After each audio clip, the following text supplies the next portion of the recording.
Very good morning, students. Regarding Chapter 2, Human Reproductive System. Previous session we discussed male reproductive system.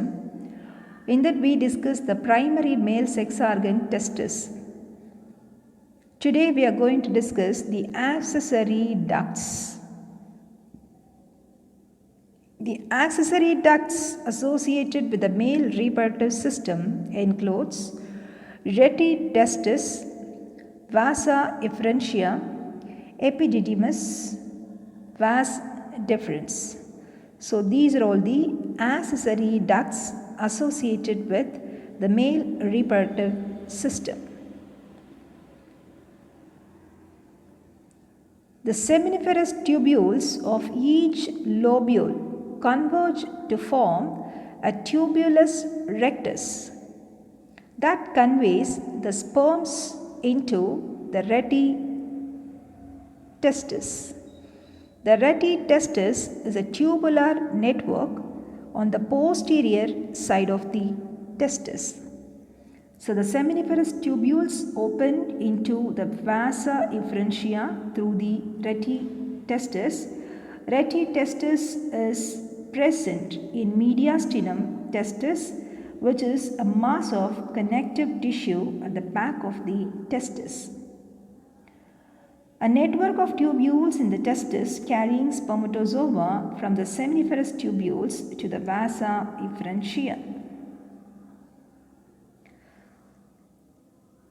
The sperms leave the reti testis and enter the epididymis through the vasa efferentia. So seminiferous tubule open into the vasa efferentia through the reti testis. The epididymis is a single highly coiled tube that temporarily stores the spermatozoa and they undergo physiological maturation and acquire increased motility and fertilizing capacity. So vasa efferentia leave the testis and open into a narrow, tightly coiled tube. Epididymis. Epididymis is located along the posterior surface of each testis. It provides storage space for the sperms and gives the sperms time to mature. The epididymis leads to the vas deferens and joins the ducts of the seminal vesicle to form the ejaculatory duct, which passes through the prostate and opens into the urethra. So vas deferens, it's a narrow, long muscular tube. It is lined by pseudo-stratified columnar epithelium.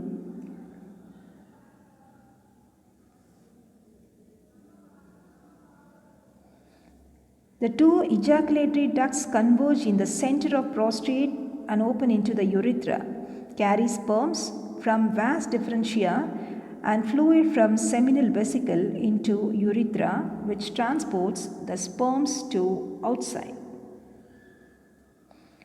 So this is the passage of spermatozoa. Seminiferous tubule to reti testis, then vas efferentia, then epididymis, then vas deferens, and then ejaculatory duct, then urethra. After that, vagina of the female. So this is the passage of spermatozoa. Urethra, it's a urinogenital duct. It is a shared terminal duct of the reproductive and urinary systems. It originates from the urinary bladder and passes through penis. It opens outside by an external opening called urethral meatus.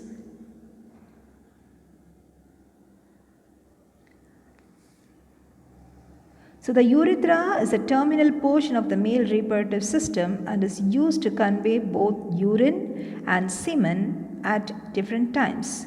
It originates from the urinary bladder and extends through the penis by an external opening that is called urethral meatus.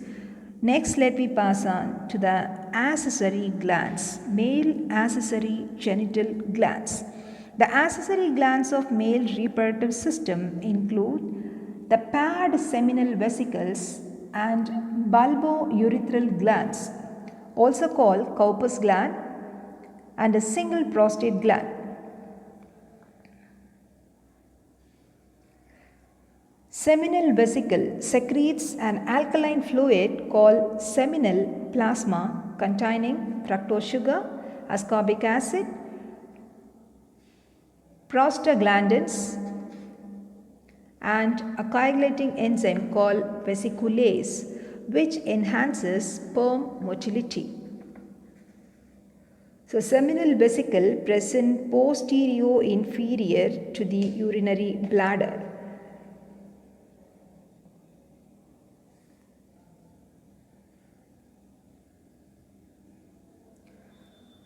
The bulbourethral glands are inferior to the prostate, and their secretion also help in the lubrication of the penis. The prostate encircles the urethra and is just below the urinary bladder and secretes a slightly acidic fluid that contains citrate, several enzymes and prostate-specific antigens. The prostate contributes 15 to 30% of the semen. The fluid from the prostate is clear and slightly acidic. The prostatic secretion activates the spermatozoa and provides nutrition. Corpus or bulbourethral gland below the prostate gland at the beginning of the internal portion of the penis. Semen or seminal fluid is a milky white fluid which contains sperms and the seminal plasma, secreted from the seminal vesicle, prostate gland, and the bulbourethral glands. The seminal fluid acts as a transport medium, provides nutrients, contains chemicals that protect and activate the sperms and also facilitate their movement. The penis is a male external genitalia functioning as a copulatory organ.